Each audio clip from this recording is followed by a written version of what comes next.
Magandang araw mga kaibigan. Bigyan natin ng reaction, opinion itong post ng ABS-CBN. Payag ito ng Pangulo tungkol sa stock natin ng oil, fuel, kerosene sa gitna ng lumalalang gyera sa Middle East. Sabi dito, the country has sufficient stock of oil, President Ferdinand Marcos Jr. said. Sabi niya, we have a stockpile of 50 to 60 days in terms of gasoline, fuel, oil, kerosene. 50 to 60 days.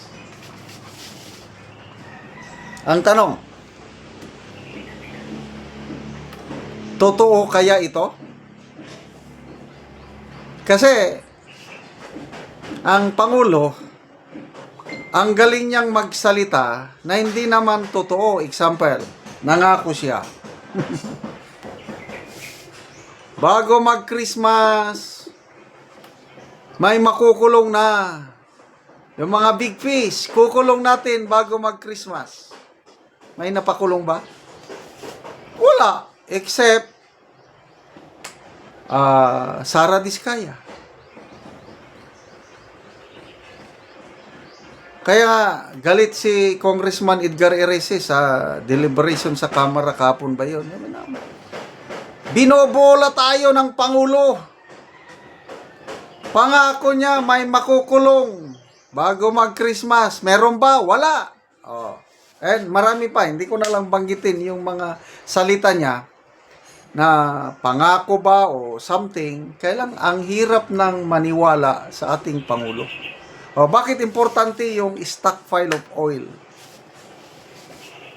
Kasi, anong mangyayari sa bansa pag lumala ang gyera at wala ng halos 100% sa ating industries nakasalalay sa fuel oil? Anong mangyayari sa atin? Hindi katulad sa ibang bansa, example, Amerika. Nako, yung stockpile nila ng oil, meron silang ang galing ng mga Amerikano eh. Kahit ilang taon siguro na magkagera sa Middle East, hindi sila mauubusan ng stockpile. Tatakbo ang kanilang ekonomiya, pamumuhay nila, kasi marami silang stock. I don't know how many years. Ganyan ang mga Amerikano. O tayo, 50 to 60. O, granting na meron. Meron granting lang na meron, nagsasabi ng totoong Pangulo. Kung ang gyera lumala at aabutin ng 6 months to 1 year, anong mangyayari sa atin? Hanggang 60 days lang eh. Maalala ko ulit yung direktiba niya sa Armed Forces of the Philippines. You prepare for war that will last. The IAP that will last 20 to 30 days bago dumating yung tulong ng Amerika. Nakakatawa. Parang hindi nag-aral ng history. Bakit? Kasi nung World War II, nag-promise din yung Amerikano na tutulungan nila ang mga Philippine-American defenders sa Pilipinas. Kaya gumawa si General MacArthur ng defense plan niya na lahat ng puwersa mag-consolidate sa Bataan, hold the enemy until reinforcement will come. May dumating ba? Wala.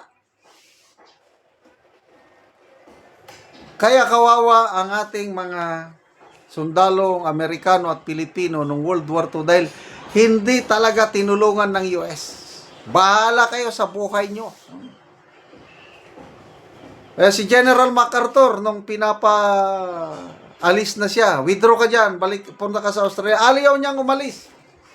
No, I will fight with my men, sabi ni General MacArthur. Mamamatay kami lahat dito. Tulungan nyo kami o hindi. But later on, na-convince siya, mismo ang presidente, na dapat niyang mag-withdraw. Kaya nabanggit niya, I shall return. Kasi nga, nakukonsensya siya sa mga sundalong pinangakuan ng Amerika ng tulong. Tapos ngayon, aasahan pa rin natin ng Amerikano na tutulong sa atin dahil lang daw sa Mutual Defense Treaty. Ako hindi ako niniwala. Saka how can you survive war with, example, China? How can you survive pag atakihin tayo ng China with missiles and everything there? Isang araw, dalawang araw, wipe out na tayo. Anong ibig kong sabihin nito?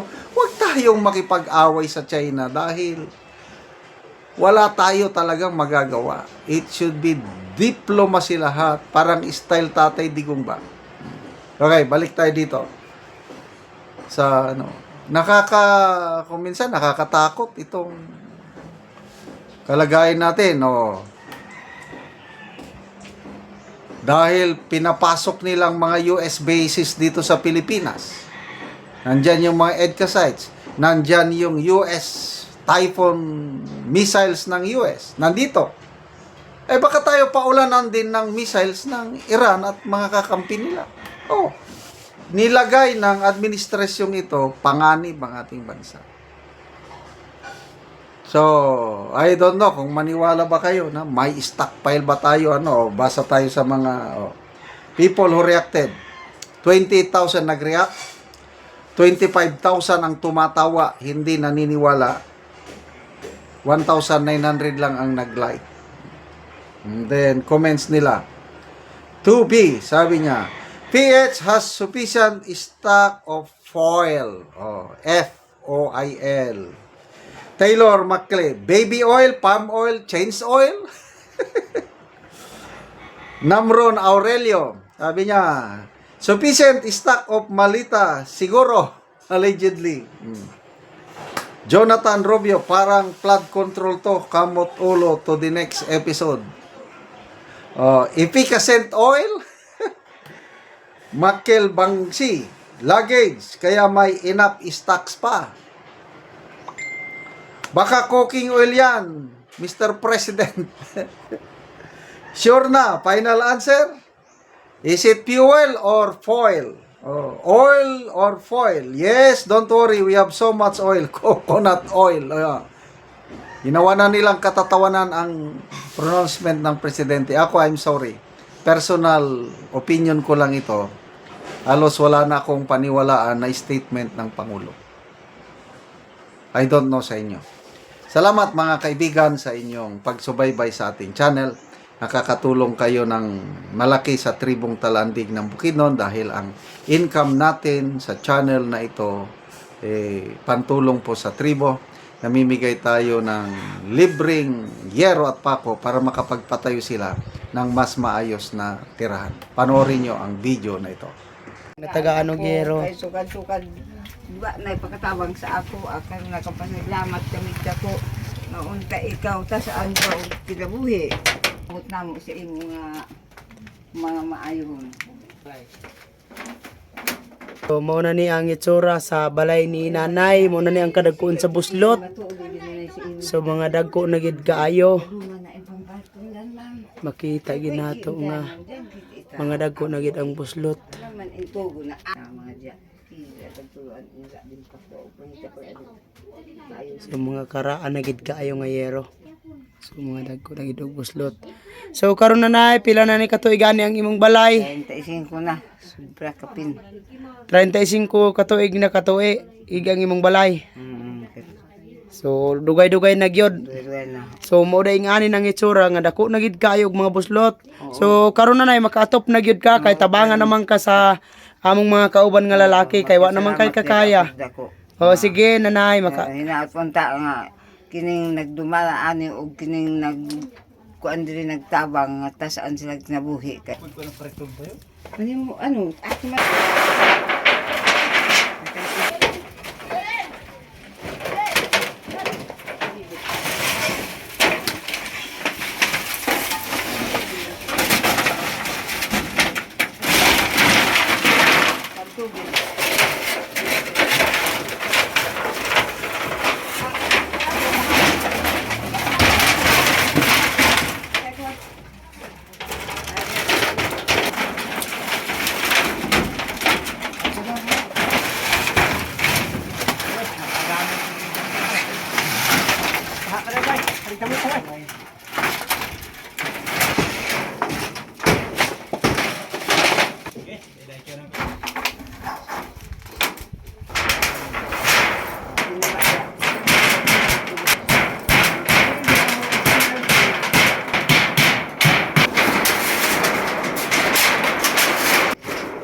Karon human na gid sa pag-atop, maayo na gid nga tan-awon ang balay ni nanay. Ayaw nga napulihan na gid sa Ginoo sa nagtabang sa sin. Oo nga nakatop na ka nanay. Tup na gayud na patsada na gayud busa. Nang hinaot kami nga maayo tagaan kamo. Maayong mga panglawas. Salamat kay nanay.